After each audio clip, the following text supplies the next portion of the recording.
So let's talk about the weakest factions in Warhammer 40k right now, and what are perhaps their strongest options for trying to make them work.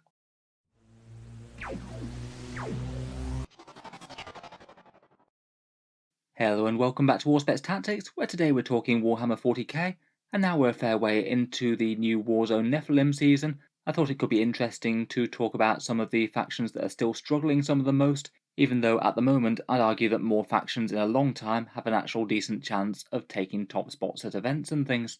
In this video I thought we'd go through 5 of the factions that are struggling most in 40k, talk about their performance and why they might be struggling, and then just briefly go through some of their strongest options and one list idea for the army that someone's managed to make work to some level. Let's jump in with my 5 chosen factions then, and we'll start with the most obvious. So I think it's probably no one's surprise that Chaos Demons are going to be first and foremost on this list.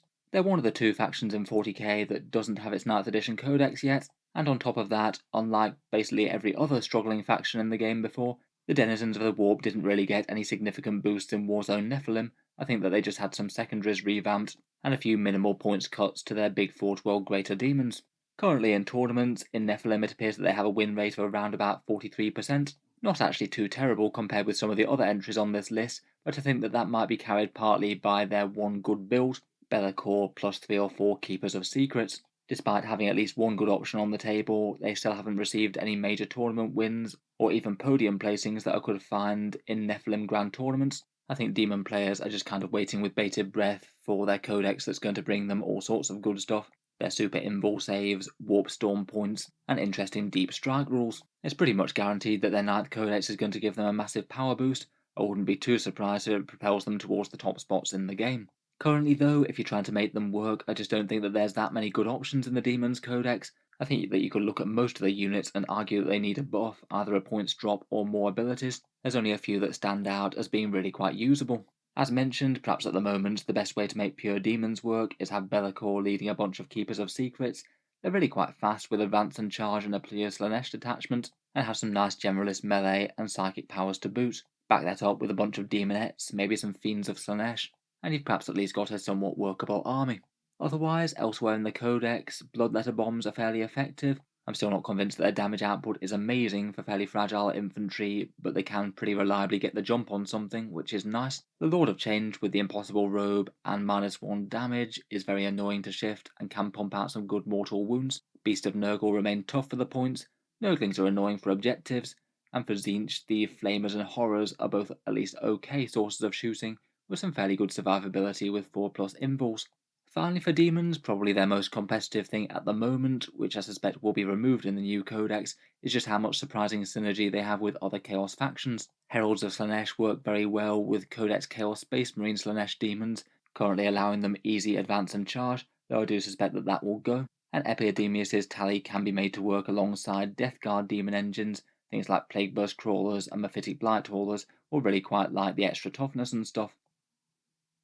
Demons really haven't seen much good performance in Nephilim to be honest, but aside from some secondary restrictions and command point alterations, I don't really think that their strong list will have changed all that much since before. This is one list that I featured on the channel a while back, a Chaos Demons list by Joni Velasquez, who used it to take 3rd at the Iron Cage GT. This one is basically the Be'lakor and Keepers of Secrets build, 5 pretty enormous threats that can advance and charge and cast a couple of psychic powers. Be'lakor has Paul of Despair and Penumbral Curse. There's Shalexi Hellbane, the character Keeper of Secrets. She takes Hysterical Frenzy for fight twice, and a Shining Aegis for a 6-up Feel No Pain. There's then 3 other Exalted Keepers of Secrets, admittedly a choice that's maybe a little bit more painful to make in Nephilim, as pre-game CP spending does leave you without much, though the Exalted rewards are pretty good. In this list, one has Celerity of Slanesh, the Warlord trait, and Silver Strike, the Relic Sword. One of them takes a Living Whip and the Forbidden Gem to immobilize characters, and I've got a cluster of the different good Slanesh powers, including things like Delightful Agonies for more Feel No Pain, and a few other bits and bobs. Unless I'm adding anything up wrong, this would start on 0 CP now, but that still might be one of the better options to go down. Otherwise, for some objectives and actions and things, we've got 4 units of 10 Demonettes, who can also at least bully light infantry a little bit, 3 units of 2 Fiends that can lock enemies in combat, and 3 squads of Furies of Slanesh. They could be okay to jump about and retrieve data and things, or potentially do other secondaries. In any case, things should improve quickly for Demons, but if you want to make them work at the moment, then ramming 5 big melee threats in your opponent's face turn 1 doesn't seem like the worst idea. Next up on our list of weaker armies in 9th edition, we have Admech. Certainly a case of how the mighty have fallen from earlier on in 9th, when they were basically stomping GTs left, right, and centre. Despite a few reversals of nerfs and a couple of helpful points things in Nephilim, their win rate is still abysmal. In Nephilim, they're getting around about 38%, and no GT wins at all either. I was perhaps at least a little bit surprised that Admech haven't picked up a bit since the Nephilim changes. They got their core Iron Striders back, giving them a pretty massive firepower boost, and some reversal of stratagem nerfs and a helpful points cut to Rust Stalkers didn't really hurt either. I guess the downsides of Nephilim might have just about compensated for this though for Admech. Admech often wanted to spend loads of CP pre-game, upgrading their squads with relics, warlord traits, and all sorts of other buffing things, and being only able to spend 6 CP maximum in Nephilim really hit them hard. Otherwise, they really were done a bit dirty with their faction secondaries, I think. Having good secondaries in Nephilim missions really is quite important, with so many fewer to choose from just in general in 9th, and the Admech ones are kind of marginal picks at best. Maybe the better one is Uncharted sequencing, but even then I don't think that that's all that strong. Elsewhere in the codex, I think that you could argue that most of the rest of the units could do with dropping in points a bit, kind of as when the codex drops, things outside the Skitarii troops, Sicaran units, and the Iron Striders all feel just a tiny bit on the weaker side. I think they could have afforded to be a bit more liberal with the points cuts in the updates. As a faction for their strong stuff, they do actually have a whole ton of buffs and things that you can apply to units. Their units can get really strong with the addition of things like stratagems, doctrina imperatives, canticles, warlord traits, relics, and more. But it does seem to actually get the most out of the codex. You need pretty much perfect play to keep all those moving parts functioning optimally, as anything less kind of feels like you're fighting on the back foot. I feel like they are currently one of the highest skill armies to use right in 9th edition. In general though, for stronger options in the codex, I think so a lot of lists are going to be wanting to build around that veteran cohort Skitarii formation. It allows them to manipulate their doctrina imperatives very nicely, plus gives the Rust Stalkers some excellent stratagems. And I think a lot of lists are going to be building around Skitarii troops, Sicaran units, and Iron Strider firepower. Admech really haven't had a lot of high tournament placings since Nephilim dropped, and again not many people are playing the faction, but I thought for one example of a strong list we could well turn to Richard Siegler, pretty well undisputably one of the world's best 40k players, and has had some great success with Admech, including winning the LVO earlier in the year with them, despite them being generally a fairly underwhelming faction at the time. This is the Admech list that he took to the WTC and got a 6-win 1-loss at it, which is really quite impressive considering that the other 5 Admech players all got more losses than wins and placed 120 places lower than this on individual scoring. The WTC is a team event, so there's a bit of an element of list tailoring to certain matchups going on, but it's obviously still an interesting example of what a top level player can achieve with the faction. Was that the Forge world that was used was Agrippina, one that maybe hasn't seen as much play as things like Mars or Lucius in competitive events. Agrippina is the one that gets you an extra pip of AP at half range for your attacks, so it is pretty excellent for the Iron Striders, particularly the autocannon ones going up to AP -2. And it does have a nice combat bonus as well, which means if you charge, you can set to defend and get the +1 to hit. In addition, they have a rather fun Verse of Vengeance warlord trait, which the Manipulus takes in this list. You nominate a core unit, and then when it's shot, you roll a dice, and on a 4+, the slain model can make a shooting attack. I guess that could be very nice on things like the Rangers or the Iron Striders. Otherwise, it uses that veteran cohort and a few of the upgrades from that. Just over 40 veteran Rangers to fill out the battalion troop slots, including 2 with Omnispecs and 1 with the telemetry cache. 3 units of the tried and tested Rust Stalkers, 2 units of 6 and 1 of 9 with the Tempocopia for fights last. They can advance and charge excessive distances in the veteran cohort, and also Doctrina manipulation is really good with them. Coming back with a vengeance are big blocks of Iron Striders as well, 1 unit of 5 with the las cannons and 1 unit of 5 with the auto cannons, both of which will get extra dangerous within half range and getting an extra pip of AP.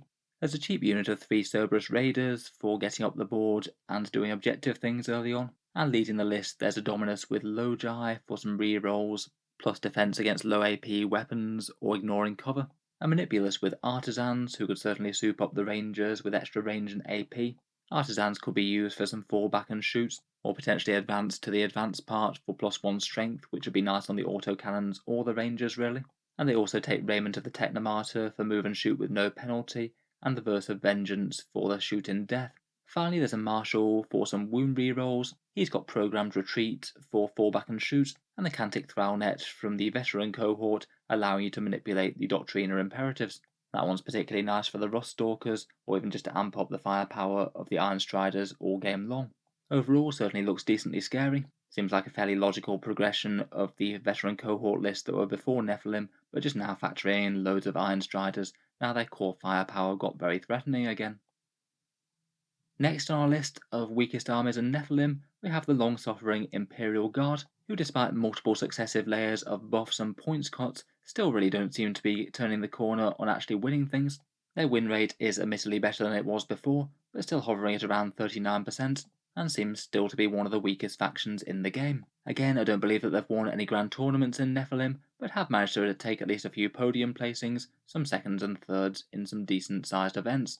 Like the Daemons, the Guard aren't liking not having a 9th edition codex and the inevitable power boost that it brings.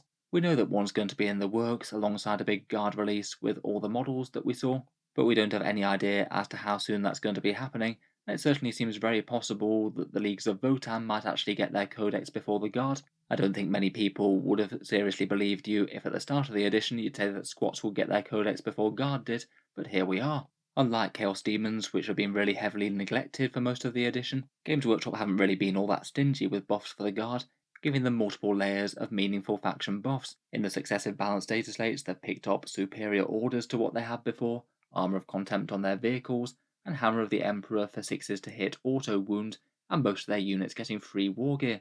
I think for just about any other army of the game, that will be a recipe for making them one of the strongest things around, but for Guard it still seems to have only brought them up to level with some of the weaker factions, maybe hinting at just how bad of a place they were in before those buffs.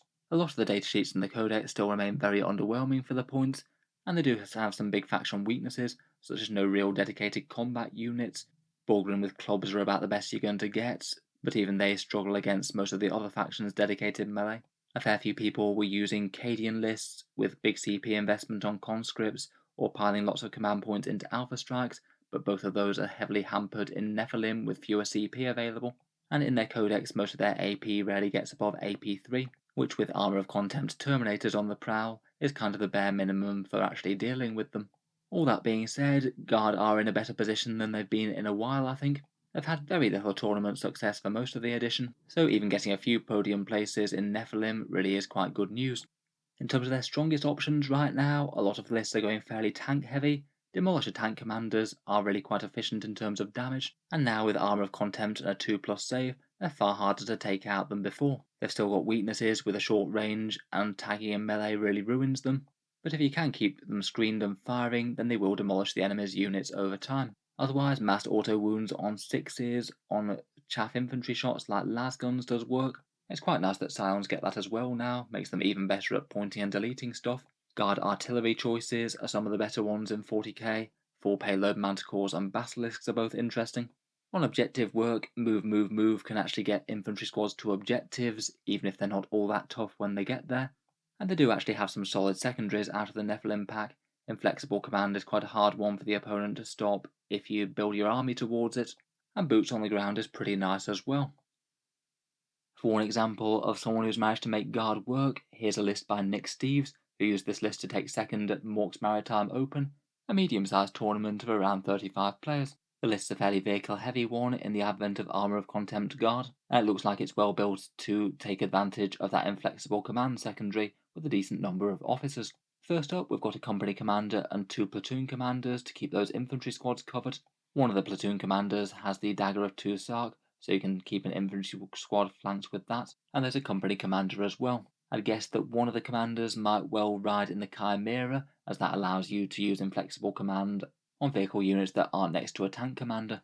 Then to fill out the troop slot, we've got 6 infantry squads, all of which have las cannons, melter guns, and a voxcaster, and 1 command squad with a medipack and a regimental standard as well, plus a vox. They are a pretty handy unit that can also help out with secondaries. Could be a good one to get some victory points out of boots on the ground. Then we get to the biggest chunk of the list, 2 very threatening tank commanders with demolisher cannons, multi-melter sponsons, las cannons, and track guards to keep them mobile. Hugely threatening units at 30-inch range, as they have the gunnery experts trait for re-rolling the number of shots, and spotter details for the extra 6-inch range, which works great with demolishers plus multi-melters. Whatever these guys aim at, you should probably expect it to take some heavy damage, particularly if it's a hard target. The track guards is an interesting choice, I've not seen too many people play that, but I guess if you've only got 5-inch movement if you want to grinding advance, you don't really want to have any less than that. Otherwise, they're backed up by a whole bunch of other Demolisher cannons, 3 Lehman Russes in a tank squadron with a Demolisher cannon and a heavy bolter. Very tough for the cost, maybe a little bit unreliable with 4+ to hit, but they should at least stack some decent anti-tank damage on units that they hit. Then there's 2 Squadron Basilisks, one of which taking full payload, and a Manticore with a heavy bolter, which between the 3 of them should be able to put some decent hurt on one chosen target anywhere on the board. Finally, there's that Chimera with a multi-laser and heavy bolter, which I guess might be used to make inflexible command work, and I guess could take an infantry squad in it as well. Overall, it looks very solid as a guard offering, some huge damage potential out of those tank commanders and demolishers, some nice artillery fire, and some good covering with infantry and orders to get to objectives and things. Next up, it does seem that I'm now ranking Space Marines as one of the weaker armies in 40k right now, though within Codex Space Marines it kind of depends on what you're talking about. Here I'm going to focus on the core Codex Space Marine chapters, in particular the lesser played ones such as Raven Guard and Imperial Fists. In general, the performance of Codex compliant Space Marines, things like Ultramarines, White Scars, Raven Guard, Imperial Fists and Salamanders, all of those have a combined win rate of around about 37% in Warzone Nephilim, which really isn't good, and Deathwatch and Dark Angels don't seem to be significantly better. Perhaps out of the Codex compliant Marines, Iron Hands seem to be the most favoured, but most of them are just generally a far way behind things like Blood Angels, Space Wolves or Black Templars, all of which have really quite different setups and their own unique units that they make heavy use of. In general, your standard issue Space Marines do seem to be really quite struggling despite Armour of Contempt and stuff, and in particular the lesser played codexes out of them, such as Raven Guard and Imperial Fists, which have had basically no success throughout the entirety of 9th edition. For tournament wins, Iron Hands did win a GT in Warzone Nephilim, otherwise there hasn't been a whole load, and quite a lot of the lesser played chapters have had almost zero uptake for them, almost no one choosing to run the Yellow Sentinels of Terror, or the Beaky Boys of Korax. In general, the standard Space Marines have been codex creeped a bit throughout 9th edition. Armour of Contempt and some points cuts did help somewhat, but it seems particularly in Warzone Nephilim with so many other armies getting really decent buffs that the Space Marines have slipped a bit further behind. I think there might be an element of at least some Space Marine players just chapter hopping a bit, and this leading to very few people playing the lesser played chapters like Imperial Fists or Raven Guard, but I think just about every army in 40k does have hardcore fans, and if people could make Imperial Fists or Raven Guard work at big tournaments, then I think someone would have by now, if just for street cred points. Otherwise, besides Armour of Contempt, I feel like a fair few of the balance passes for Codex Space Marines have kind of buffed units that were really bad anyway, and maybe not made them so good as that you'd actually want to take them. And the secondary objectives have been twisted round a bit. Oaths of Moment certainly doesn't seem as powerful as it was before. As for my chosen chapters in question, the Imperial Fists just don't have a lot going for them. A bad super doctrine, almost every section of their codex rules are underwhelming, plus no really strong characters to draw you to them. Perhaps their biggest attributes are the bolters getting buffs, ignoring cover, the Eye of Hypnoth for some better shooting, and some stacked saves with Armour of Contempt. But perhaps one of their other biggest issues is that bolter platforms just don't generally tend to be the best damage dealers in the Space Marine Codex right now. Okay to have on some troops for dealing some small arms fire, but in general things like melters and melee units are a bit more efficient. If something with a heavy bolter suddenly became the strongest unit in Codex Space Marines, maybe perhaps Imperial Fists would see a bit of a resurgence.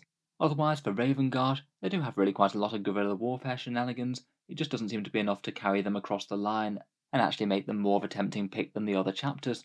They do have a lot of fun options for delivering units into the fight, but perhaps that just doesn't seem to outweigh the other options that other armies seem to have, say like White Scars Advance and Charge getting units where they need to go fast, or Space Wolves and Blood Angels dealing a lot more melee damage when they get there.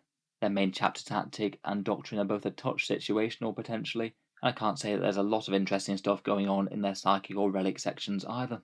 Perhaps for good stuff out of Raven Guard, you're able to put unlikely stuff in Deep Strike, such as Assault Centurions, which are a lot more dangerous in Army of Contempt. Master of Ambush is a really fun warlord trait to allow some redeployment.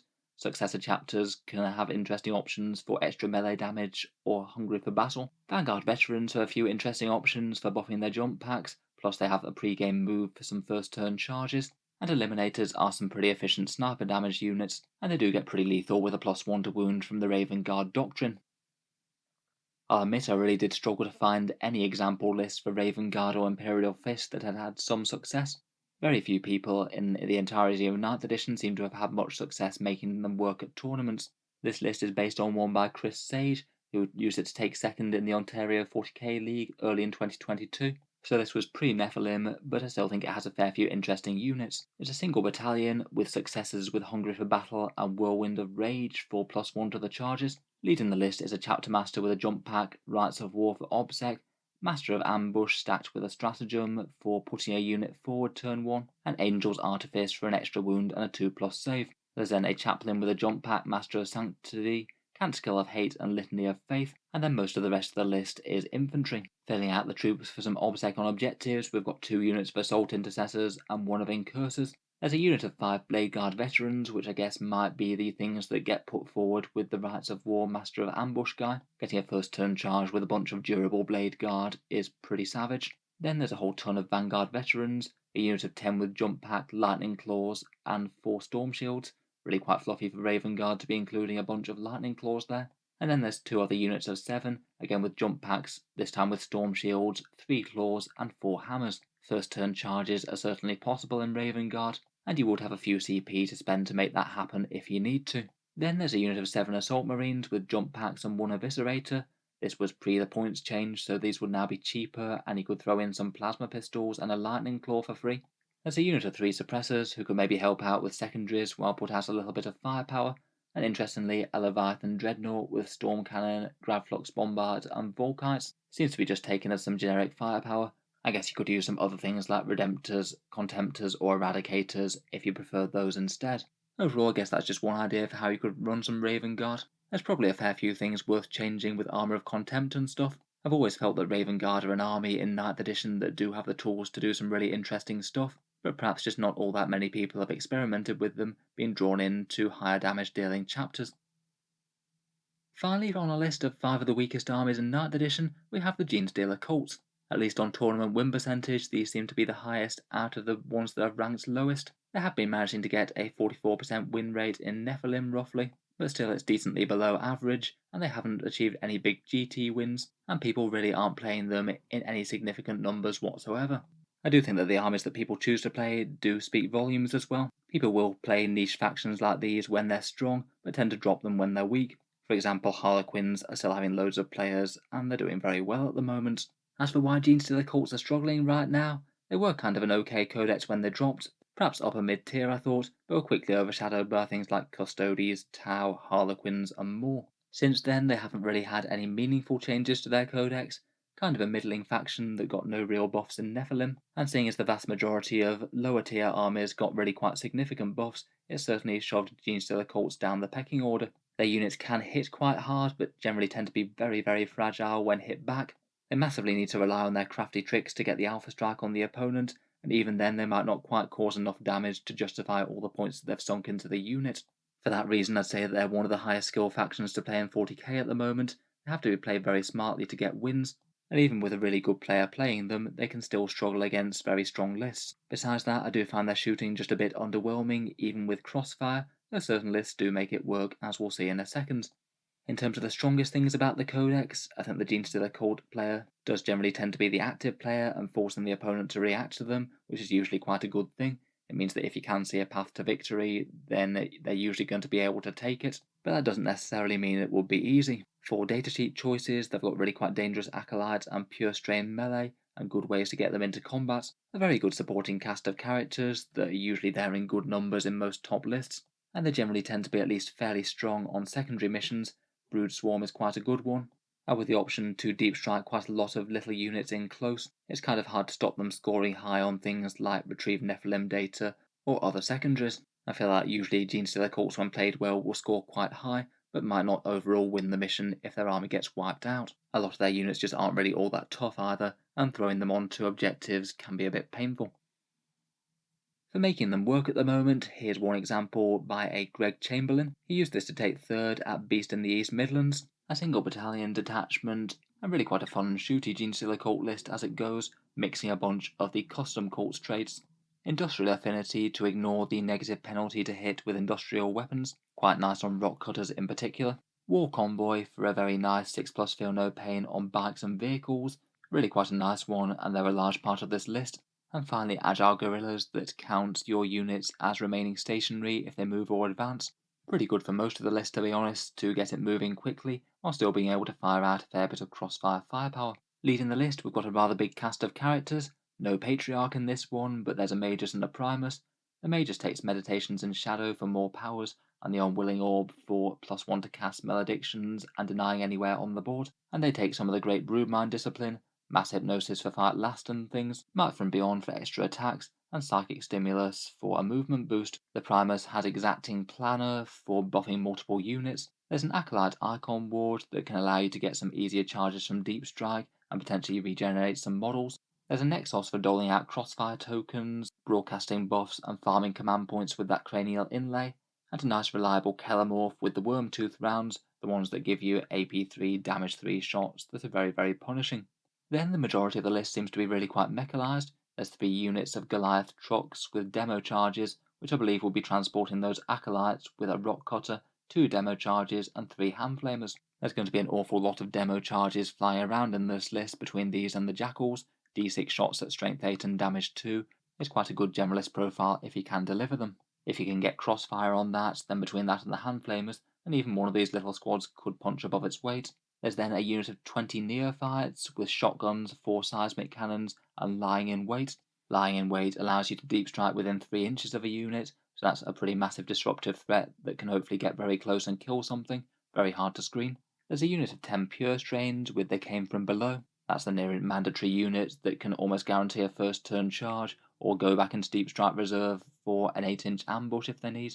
And then interestingly, there's 2 huge units of 10 Atalan Jackals, which I've not seen quite as much. People often prefer to use small units of them to screen, but here we've got 2 enormous squads as good screening units and damage dealers. Pretty tough bikes that can also do a little bit of melee. They can blaze away with some small arms, chuck in a demo charge, and there's 2 wolf quads as well with the incinerators, which they'll be able to shoot after advancing due to agile guerrillas. Finally, there's a unit of 3 ridge runners with mining lasers, 2 flares and a spotter. They take from every angle to come in first turn. Should guarantee at least a small anti-tank alpha strike to take out something important. And again, they'll have a 6+ feel no pain due to that war convoy. Overall, looks like a really cool list. Interesting to see something working that isn't just things like Twisted Helix melee. Though I've got no doubt that this list will need some very careful play and sacrificing units very carefully. Genestealer Cults certainly don't seem the easiest army to win with at the moment. So with that done, that brings us to the end of our 5 weakest units in 9th edition, at least in my opinion. Look forward to hearing your thoughts down in the comments below, particularly if you've got any tips and tricks with winning of any of these for struggling generals at the moment. If you've enjoyed the video, feel free to subscribe to Auspex Tactics, where I'll certainly keep the regular 40k stuff coming. I do tend to post new videos just about every day. Finally, if you have been enjoying all the videos on the channel, I would just like to mention that Auspex Tactics does have a Patreon page as well, and you can find that down in the video description. Making all the 40k content does take an awful lot of time and effort, and if you are enjoying quite a bit, then any support is massively appreciated. Channel patrons do get a fair few advantages, seeing certain videos early, regular votes to see what sort of things come next on the channel, and automatic entry into the regular prize giveaways with a chance to win some big model kits each month. If any of that sounds good to you, or you'd just like to help support, the link is down in the video description. In any case, a massive thank you for listening, and I'll hope to see you guys next time.